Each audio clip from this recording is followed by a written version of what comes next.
AJPI, association d'assurés engagés et responsables, présente Sud Radio, le grand matin week-end, la force de l'engagement, Muriel Réus. Bonjour à toutes et à tous. Ce matin, je reçois Bérengère Couillard, présidente du Haut Conseil à l'égalité, pour évoquer un rapport essentiel sur les femmes et le sport. Et comme chaque dimanche, avant d'ouvrir cet échange, je vous propose de prendre un instant pour poser les enjeux et de nous engager pour briser le plafond de verre sportif.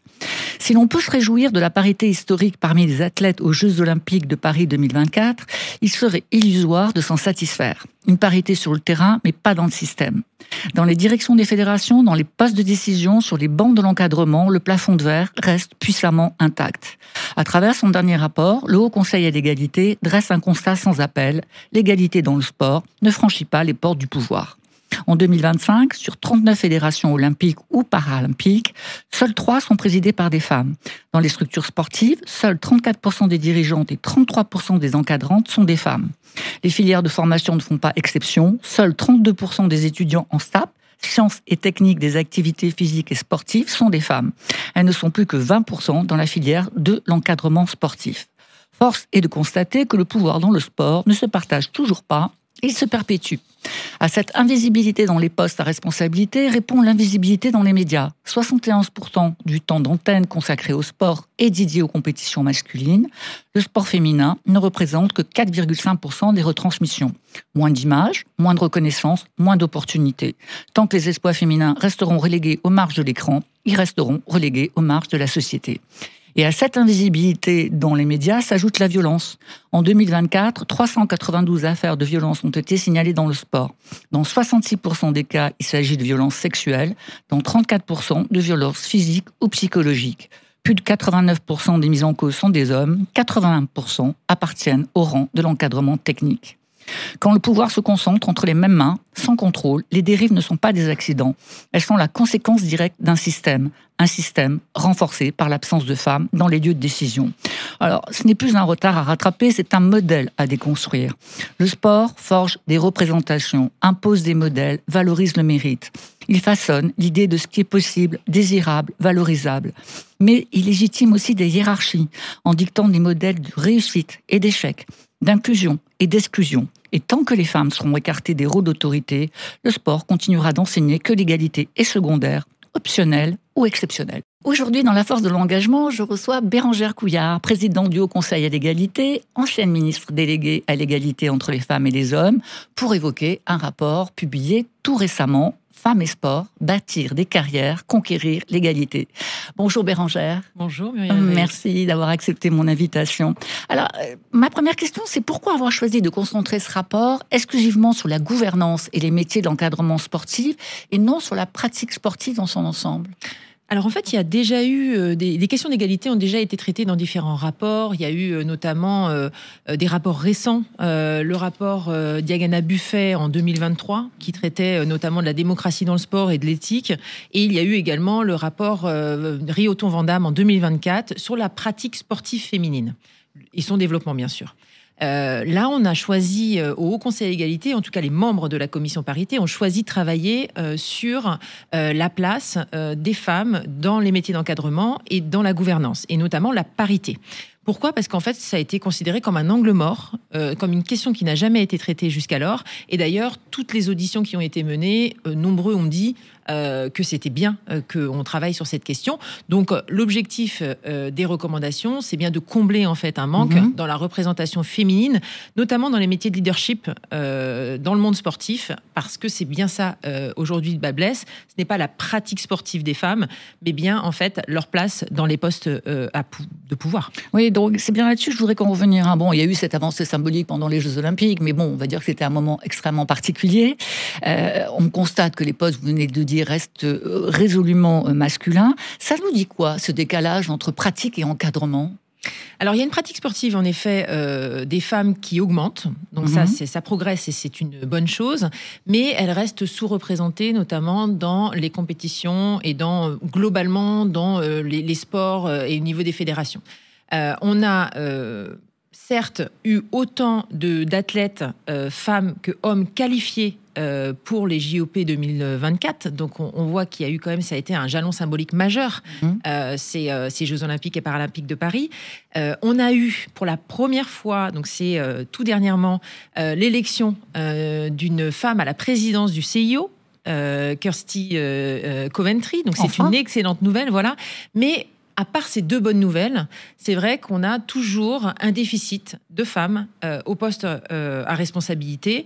Ça tend à changer dans la gouvernance grâce à la loi, mais on a seulement, vous l'avez dit, 34% et 33%, donc un tiers seulement de femmes qui sont à la direction on va dire, de structures sportives ou du coup en tant qu'encadrant. Donc on voit bien que c'est encore très peu, et donc il faut arriver à travailler sur ça, et pour ça il faut aussi travailler sur le vivier.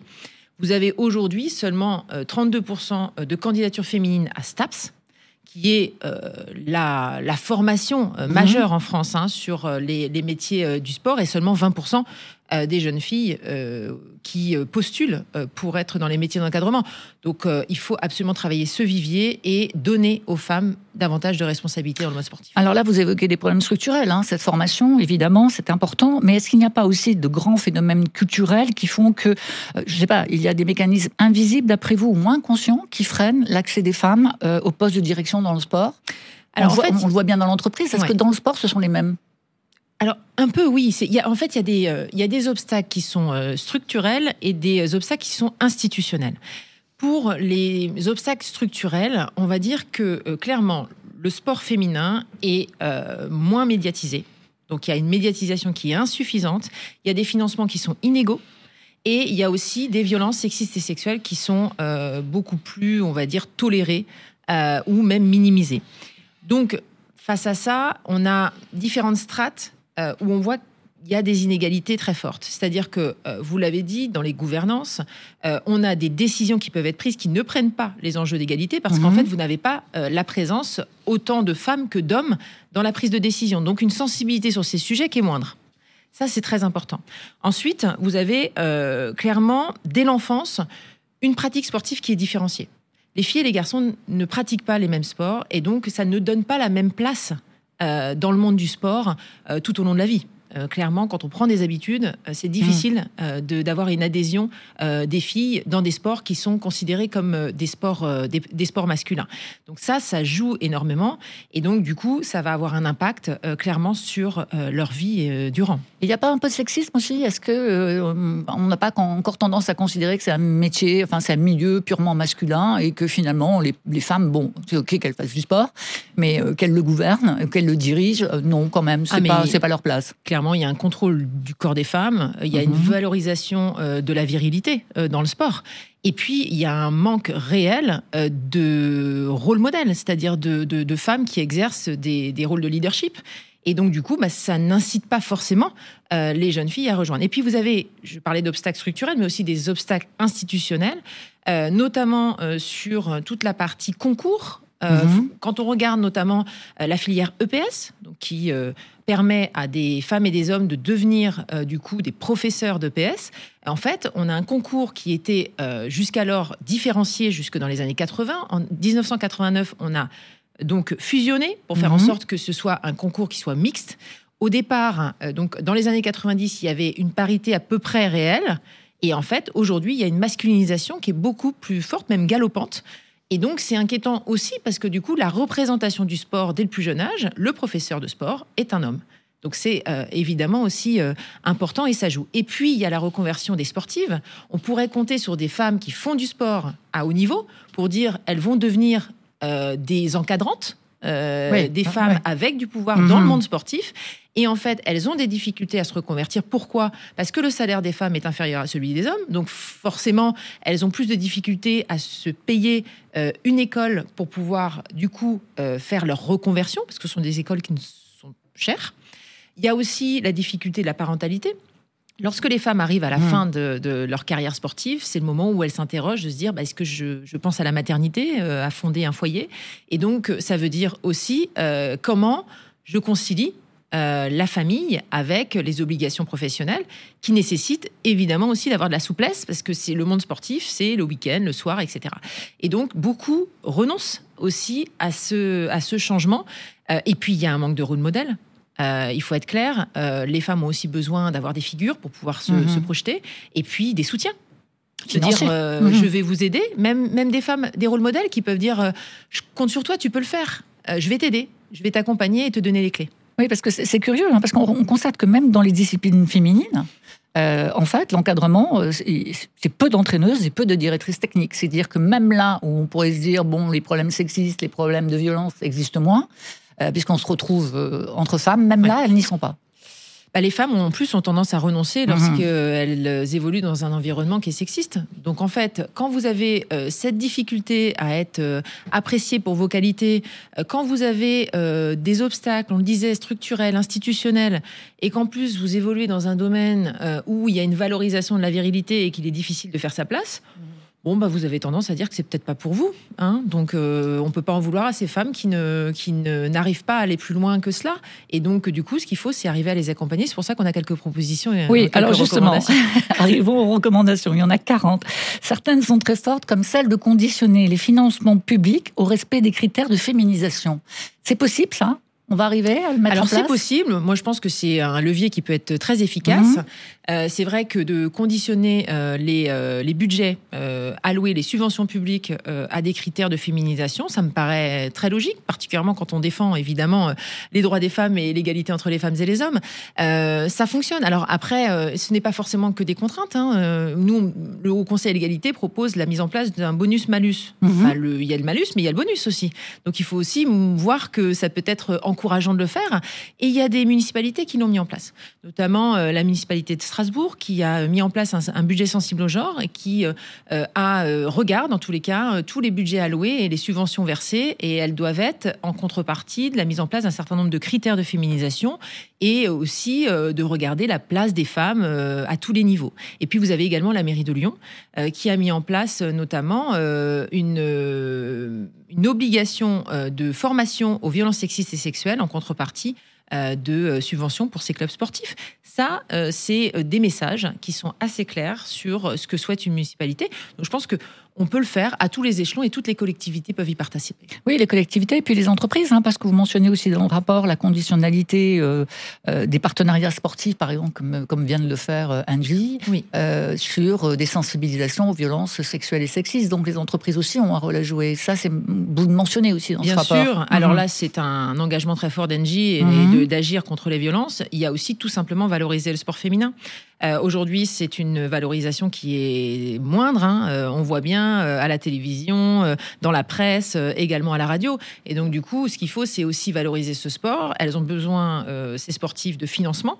Et plus il y aura de financement, plus elles peuvent espérer aussi des salaires à la hauteur, d'être davantage médiatisées. Et donc, du coup, on encourage bien sûr les entreprises à verser davantage, en tous les cas, sur leur budget d'aide plutôt aux équipes féminines. Et puis, d'aller peut-être même mettre des critères RSE. Ce serait intéressant. Oui, ce serait intéressant. Alors, on comprend bien le rôle aussi des fédérations qui sont très, très importantes. Est-ce que ces fédérations, elles vont jouer le jeu ? Est-ce que dans le rapport, il y a des mesures particulières pour elles ?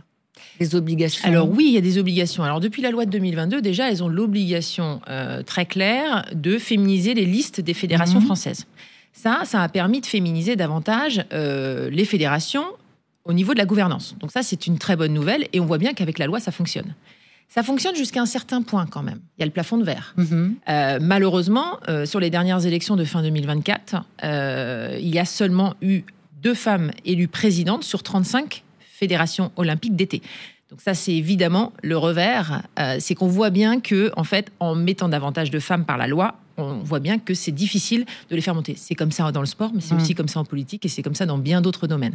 Donc ça, c'est un sujet sur lequel il va falloir être vigilant sur les prochaines élections parce qu'on voit bien qu'on n'arrive pas encore à inverser les choses. Mais il faut commencer par la base. C'est-à-dire que du coup, il faut commencer par le nombre et puis après, essayer de prendre des postes à responsabilité. Et puis après, il y a une obligation depuis 2023 d'un plan de féminisation pour l'ensemble des fédérations qui ont l'obligation donc de faire en sorte qu'il y ait davantage de choses mises en place pour la place des femmes à tous les niveaux.